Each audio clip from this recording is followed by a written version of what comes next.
പ്രധാനമന്ത്രി ഇവിടെ വന്നു. മുഖ്യമന്ത്രി എന്ന നിലക്ക് ഞാൻ സ്വീകരിക്കാൻ പോയി. അപ്പോൾ സാധാരണഗതിയിൽ ഒന്ന് വണങ്ങുന്നു. എന്താ സാധാരണ നമ്മൾ എന്താ ചെയ്യുക? അതെനിക്ക് മനസ്സിലാകാത്തതുകൊണ്ട് ചോദിക്കുകയാണ്. അല്ല, തമാശയായിട്ട് ചോദിക്കുന്നതല്ലേ. മുഖ്യമന്ത്രിയായിട്ട് ഉമ്മൻചാണ്ടി ഇരുന്നിരുന്നല്ലോ, പ്രധാനമന്ത്രിയായിട്ട് മോദി ഉണ്ടായിരുന്നല്ലോ. ആ ഘട്ടത്തിൽ ഉമ്മൻചാണ്ടി അദ്ദേഹത്തെ സ്വീകരിച്ചിട്ടുണ്ട്. ആ സ്വീകരിച്ച ചിത്രവും നിങ്ങൾ എടുത്തു നോക്കൂ. എന്ത് വ്യത്യാസമാണ് ഇത് തമ്മിലുള്ളത് എന്ന് നോക്കിക്കോളൂ.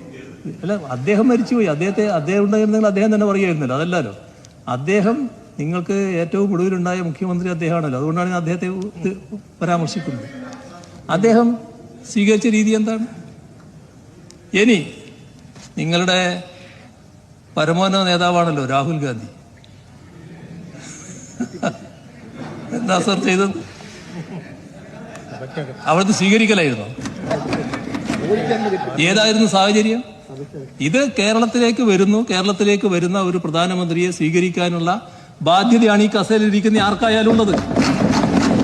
ഈ രാജ്യത്തിന്റെ പ്രധാനമന്ത്രിയാണ്. ഞാൻ സംസാരിച്ചു കഴിഞ്ഞു. പ്രതിപക്ഷ നേതാവ് വി.ഡി. സതീശൻ ആ സംസാരിച്ചു കഴിഞ്ഞ് ഞാനിവിടെ ഇരിക്കുന്നു. സതീശൻ വന്ന് എന്നെ കെട്ടിപ്പിടിക്കുന്നു. അങ്ങനെ നടക്കുമോ?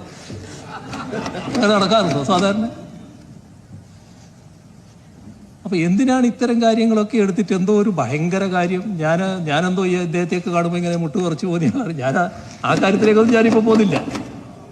എന്തിനാണ് അത്തരം ഒരു ബാലിശമായ പരാമർശങ്ങളിലേക്ക് പോകുന്നത്? ഏത് മുഖ്യമന്ത്രിയാണ്? ആകെ ചന്ദ്രശേഖർ റാവു കാണിച്ചിരുന്നു. ചന്ദ്രശേഖർ റാവു നിങ്ങളെ മുഖ്യമന്ത്രിയാന്ന് പറയാൻ പറ്റുമോ?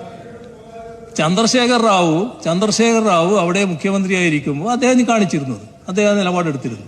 അത് അന്യായമായ തെറ്റായ നിലപാടുകൾ സ്വീകരിക്കുന്നു വന്നപ്പോൾ അദ്ദേഹം അത്തരത്തിലൊരു നിലപാടെടുത്തിരുന്നു. സാധാരണഗതിയിൽ ഒരു മുഖ്യമന്ത്രിയുടെ ബാധ്യതയല്ലേ അത്? ഒരു സംസ്ഥാനത്തിന്റെ മുഖ്യമന്ത്രിയായിരിക്കുമ്പോൾ പ്രധാനമന്ത്രി വരുമ്പോൾ സ്വീകരിക്കണ്ടേ? പിന്നെ നമ്മളെല്ലാവരും മനുഷ്യരല്ലേ. നമ്മൾ വളരെ കടുത്ത രീതിയിലൊക്കെ രാഷ്ട്രീയമായി വിമർശിക്കുമ്പോൾ പരസ്പരം വിമർശിക്കുന്നുണ്ടാവും.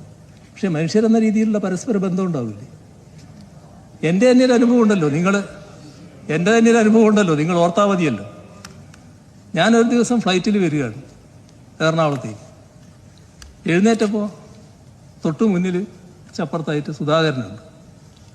സുധാകരൻ തിരിയുന്നു. ഞാൻ എഴുന്നേറ്റപ്പോൾ നേരെ നിങ്ങൾ ഈ ഫ്ലൈറ്റിലുണ്ടായിരുന്നു? ഞാനുണ്ടായിരുന്നു. നിങ്ങളുണ്ടെന്ന് ഞാനും കേട്ടു എന്ന് പറഞ്ഞു. എന്താ ഇവിടെ തിരുവനന്തപുരത്തേക്ക് വരുന്നുണ്ട്? ഞാൻ തിരിച്ച് ഇങ്ങോട്ട് വരുന്നതാണ്. അല്ല, എനിക്കിവിടെ പരിപാടിയുണ്ട്, എല്ലാം കഴിഞ്ഞു പറഞ്ഞ് ഞാൻ ഇറങ്ങി ഇങ്ങ് പോന്നു. അദ്ദേഹം പത്രക്കാരോട് പറഞ്ഞ് നിങ്ങളെല്ലാവരും കേട്ടില്ലേ? നാണമുണ്ടോ ഈ മനുഷ്യൻ? എന്നെ കണ്ടപ്പോൾ ചിരിക്കുകയാണ്.